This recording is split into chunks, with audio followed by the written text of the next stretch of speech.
Hey guys, let's get more news about Dallas, but first, don't forget to subscribe to the channel and leave a like. Cowboys trying to make two pretty substantive trades per Jerry Jones. The Dallas Cowboys have had an uncharacteristically quiet offseason, but owner Jerry Jones says that could be coming to an end. We're looking at two things that could happen before or after the draft, Jones said, according to the Fort Worth Star-Telegram's Nick Harris. Two pretty substantive trades. Been working on today.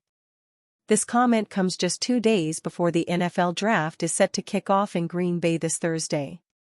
It also comes on the same day EVP Stephen Jones reveals that the Cowboys are struggling to find common ground with the team's star player, Micah Parsons. It comes with the territory, Jones said as quoted by John Machota of The Athletic. Right now there is a difference in what we feel is the right number and what he feels is the right number. With the draft just 2 days away, it would be hard to believe any rumor circulating around the NFL's biggest weekend. NFL Network's Jane Slater has been hard at work trying to put out these trade fires.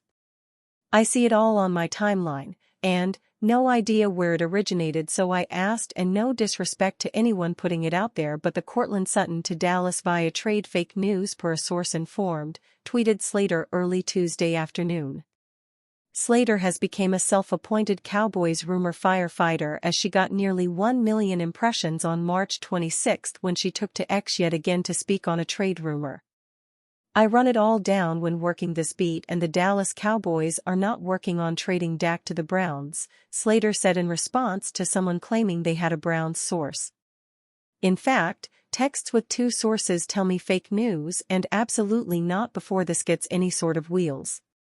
While many are taking Jerry's comments to mean the team is looking to make a draft day trade, Stephen Jones said just last week that that may not be the case.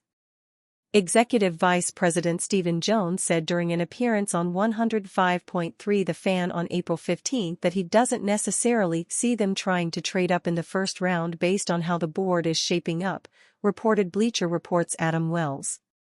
All mocks point to the Cowboys assessing their receiver need in this week's draft. Should they not be able to land their wide receiver 2 to pair next to one of the league's best in CeeDee Lamb, the Cowboys could certainly be eyeing a high-tier receiver in the league. Adam Wells is not ready to limit the trade rumors to Thursday night. Jerry Jones' comments don't suggest the trades are only being limited to the draft, Wells wrote. There's no obvious trade candidate on the roster who rises to the level of a substantial trade, unless something unexpected were to happen with someone like Micah Parsons as he waits for a new contract. Cowboys targeting massive draft gamble that could change everything. It's NFL draft week, which means insiders are leaving no stone unturned to gather intel before Thursday night. The Dallas Cowboys have a long history of drafting players they host for 30 visits, so fans have a good idea of who they will target this weekend. Unlike last year, when it seemed obvious they would take Tyler Guyton in the first round, Dallas could go many different directions with the number 12 overall pick.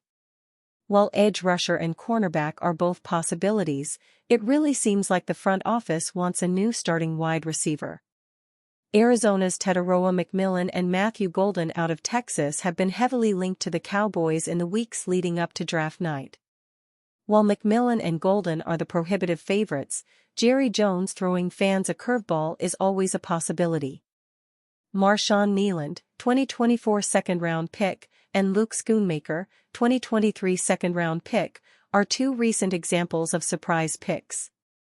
The Cowboys could have a similar trick up their sleeve Thursday night. Albert Breer of Sports Illustrated is hearing that North Dakota State offensive lineman Gray Zabel could be in play for Dallas at number 12. The name that a couple of people brought up to me here as a potential curveball is North Dakota State OL Gray Zabel, Breer writes. Yes, this would be a little early for Zabel. But he's considered a pick that's safe like Dukesy Graham Barton was a year ago, and Barton had a very solid rookie year for the Buccaneers. Everyone seems to like Zabel, and I'd bet he won't make it out of the teens, so this isn't too much of a reach. Zabel was not one of the Cowboys' reported 30 visits. That doesn't mean the team didn't meet with him, however. As far as offensive linemen, they've met with Missouri's Armand Membu, Texas' Kelvin Banks, Arizona's Jonah Savaiania and Texas Tech's Caleb Rogers. A left tackle at North Dakota State last season, Zabel is expected to play guard in the NFL.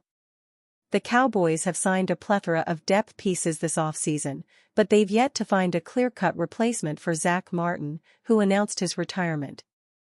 Zabel would check that box as a plug-and-play pick at right guard. A mauler in the run game, Zabel fits Brian Schottenheimer's vision for the offense. He would help anchor the interior offensive line alongside All-Pro Tyler Smith and budding second-year pro Cooper Beebe. While left tackle is a big question mark after Tyler Guyton's roller coaster rookie year, the idea of having the three interior positions locked in for the foreseeable future is very tempting. The only drawback is Zabel could likely be had in a trade-down scenario. Furthermore, you have to wonder what drafting an OL in round 1 would do to Dallas' hopes of finding a WR2. Assuming McMillan, Golden, Luther Burden and Emeka Egbuka are gone by number 44, the team will have to catch lightning in a bottle to find a WR2 on day 2 or 3. Needless to say, Zabel is one of the most polarizing picks the Cowboys can make at number 12. Stephon Gilmore just showed up at Cowboys HQ to launch rumors. Dallas Cowboys safety Wanya Thomas recently let his feelings be known he wants Stephon Gilmore to return to the Dallas Cowboys as a free agent. Thomas took to social media and posted a gif of Forrest Gump waving to the shore, as if he was waving to Gilmore to get his attention. And Cowboys Nation seems to love the idea, too. It appears as though Thomas is looking for Gilmore to play for the Cowboys once again. Gilmore left the team after the 2023 season for a one-year, $7 million deal with the Vikings. And based on what we will frame as a fun rumor? Maybe it's worth a conversation on Tuesday, as a handful of media guys here inside the Star just witnessed Gilmore enter team headquarters. Here for lunch? To say hi? To talk contract? That we did not know, initially. Update: a signing is not imminent. But he came here on business, of some sort, and the Cowboys are considering a future move and team officials are reluctant to say much more beyond that. They are being careful to not insult Gilmore here, too. Having said all of that, the Cowboys are particularly thin at the cornerback position and short on experience. Gilmore, 34, wanted to return to the Cowboys last season, but did not receive an offer to come back.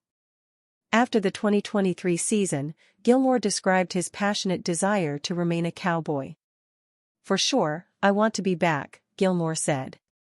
"I for sure think we have the pieces to get to where we want to be, and I want to be a part of that. March is when free agency starts, so hopefully we can get something done. I want to run it back with B. Cooks and all of these guys, have the opportunity to play with Bland another year and Trayvon coming back off the ACL." Cowboys fans responded to the post and were anxious to get Gilmore back in the fold. "Should have never let Gilly rock out the door," one fan said. Another fan said, "Time for him to come back home to Dallas." The 13-year veteran has played for various teams and spent 1 year with the Cowboys. And as you read this, he's spending a moment inside the Cowboys facility. And you, fan? What do you think about Stephon Gilmore's situation? Write to us in the comments.